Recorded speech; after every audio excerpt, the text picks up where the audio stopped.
The wind howled like a wounded animal that night, racing across the Texas plains and slamming against the sides of Samuel Gray's cabin. The boards creaked under the strain, dust hissed through every crack, and the old man sat alone by the flickering firelight, the smell of rain and cedar filling the air. Outside, thunder rolled across the horizon, a low growl that promised a long, violent night. Samuel was used to storms. He'd lived through worse, through war, through fever, through loneliness, but this storm felt different. It felt like something was coming with it. He poured himself a cup of black coffee from the pot on the stove, the bitter scent cutting through the air. As he lifted the cup, he heard it, faint at first, then again. A knock, not the wind, not the branch scraping the window. A human knock, soft, hesitant, 3 times. Samuel froze, listening. Then it came again, weaker this time, like someone barely had the strength to try. He set the cup down and reached for the rifle leaning by the door. Out here, miles from the nearest neighbor, you didn't open your door without thinking. The rain hammered harder, and another knock came, this time followed by a voice, a small, frightened whisper barely audible through the wind. Please, help. The sound struck something in him, something buried but not gone. He eased the door open a few inches, and the lantern light spilled out into the storm. A girl stood there, soaked to the skin, hair matted, eyes wide with terror. She couldn't have been more than 16. Her clothes were torn, her bare feet covered in mud and blood. She was trembling so hard he could hear her teeth chattering. For a moment, they just stared at each other, 2 strangers on opposite sides of a wooden door in the middle of nowhere. Then she spoke again, her English broken but desperate. Come, please, hide me. Samuel hesitated only a second longer before swinging the door wide and motioning her in. She stumbled across the threshold and collapsed near the fire, shivering violently.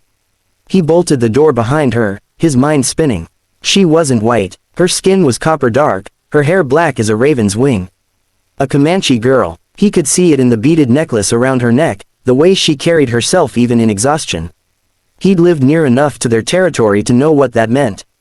Trouble, big trouble, but one look at her and any thought of turning her away vanished. She was just a child, half-starved, half-dead from the cold. He knelt beside her, setting the rifle down. You're safe now, he said quietly. Ain't nobody gonna hurt you here. She looked up at him, fear softening into exhaustion. You, good man, she asked weakly. He nodded. I try to be. He handed her a blanket from his cot, then poured a cup of water and offered it to her. She drank greedily, the water spilling down her chin. After a moment, she managed a few words. My name, Nita. Samuel, he said. Samuel Gray. She nodded slowly, then stared into the fire, her small hands clutching the blanket like it was armor. It took a while before she spoke again, her English faltering but clear enough. She told him about the raid, how her band had been attacked by a group of white traders pretending to offer food. They'd turned on the Comanche, shooting men, taking horses, burning everything they could. Her father, Chief Toakani, had fought them off while she ran. She'd been running ever since. As she talked, Samuel felt a slow ache build in his chest. He could see it all, the chaos, the smoke, the fear. He'd seen that look before in war, on the faces of boys younger than her, faces that had seen too much too soon. You did right to run, he said quietly. Ain't no shame in surviving. She blinked at him, not understanding the words completely, but the tone was enough. She gave a small nod. Hours passed. The storm beat against the roof until even the fire trembled. Nita drifted in and out of sleep, muttering softly in her language, while Samuel sat in the chair by the window, his rifle across his lap, staring into the dark. He wasn't sure who might be out there, outlaws, scouts, or her own people. Any of them might take one look at this cabin and decide he'd done something unforgivable just by letting her in. When dawn came, it was like the world exhaled. The storm broke, leaving behind a still, heavy silence. Samuel rose from the chair, his bones stiff, his eyes gritty from no sleep. Nita was still by the fire, curled up beneath the blanket, her breathing slow and steady. She looked smaller in the morning light, just a frightened girl, not a threat, not a mystery. He stepped outside, boots sinking into the wet mud. The air smelled clean again, the sky still bruised with the last of the storm. He checked the barn, the fence line, the horses, all intact. The quiet was unsettling, like the land itself was holding its breath. When he went back inside, Nita was awake, sitting cross-legged near the hearth, watching the flames. Her hair hung loose around her face, tangled but beautiful. She looked up at him and smiled faintly, a shy, uncertain thing. "You go town?" she asked, pointing east. He shook his head. "Closest town's 2 days' ride. I don't go much." She thought about that for a long moment, then said softly, "I go north. Home." He knew that was dangerous. Her tribe was deep in the plains, wild country, crawling with outlaws and soldiers. But there was no stopping her. The determination in her eyes reminded him of someone, Mary, his wife, the way she'd looked at him the day she decided they'd leave Tennessee and start fresh in Texas. That same stubborn light. He sighed and began packing a small bundle, jerky, biscuits, a flask of water. "You'll need this. Take the old deer trail, not the main road. Stay clear of men. You hear me?" She nodded, her expression grateful. When he handed her the bundle, her fingers brushed his, small, cold fingers, trembling slightly. "Thank you," she whispered. He smiled, though it came out more like a grimace. "Just doing what's right." She hesitated then, eyes dropping to the floor. Many white men, no right. That made him pause. He couldn't argue. He'd seen what men could do when they thought they were better than others. He'd done things himself he didn't like to remember. "Not all of us," he said quietly. "Some of us still try to be better." She looked up and studied his face, like she was trying to decide if she believed that. After a long moment, she nodded once.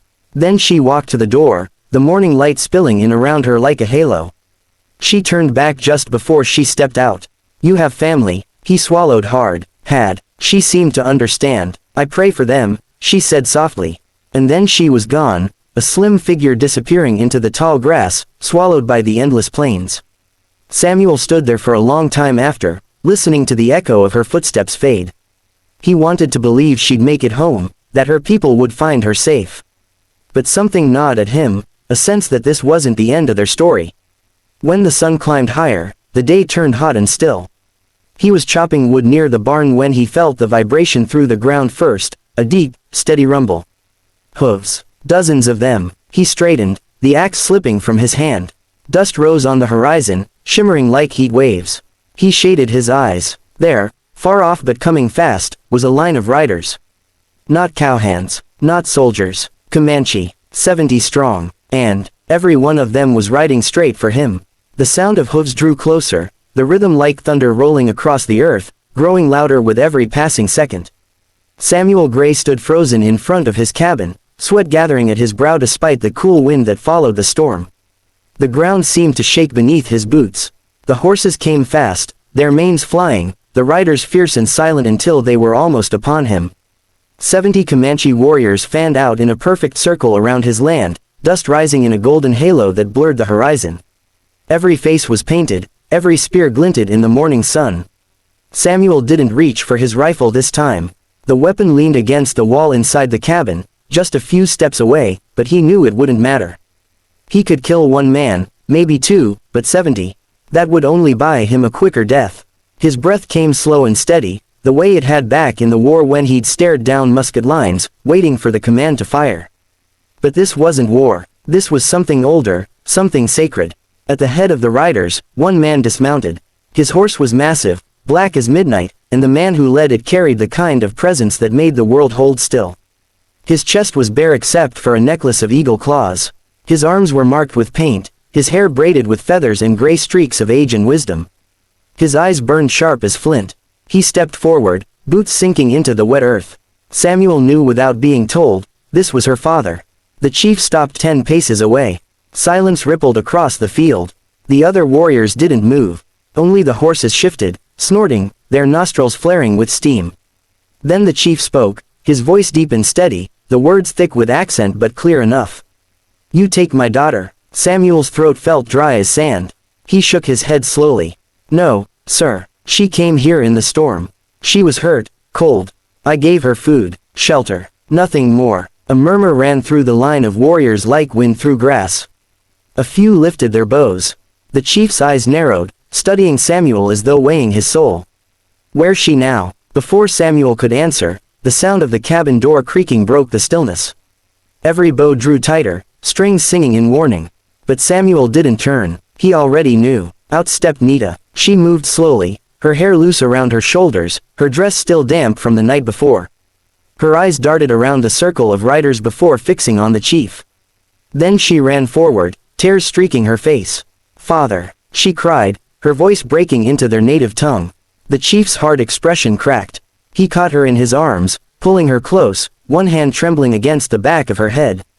The warriors lowered their weapons but kept their distance. The chief spoke softly to her in Comanche, the words low and urgent. She nodded, still crying, her hands gripping his arms like she'd never let go again. When she finally stepped back, she turned toward Samuel. Her eyes were red but filled with light. "He my father," she said simply. Samuel gave a small nod. "I guessed as much." The chief looked back at him, his expression unreadable. "You give her food. You keep her safe." "I did what any decent man would have done," Samuel said. "She was alone. I couldn't just shut my door." The chief's gaze lingered on him for a long time. Then he gave a short nod to his men, and the tension broke. A few warriors dismounted. Others lowered their spears entirely. The air seemed to breathe again. Samuel exhaled slowly, his shoulders relaxing for the first time in minutes. But the chief didn't leave. He took a step forward, closer now, close enough that Samuel could see the faint scar that ran from his temple down to his jaw. "You soldier," the chief said. Not a question, a statement. Samuel hesitated, then nodded.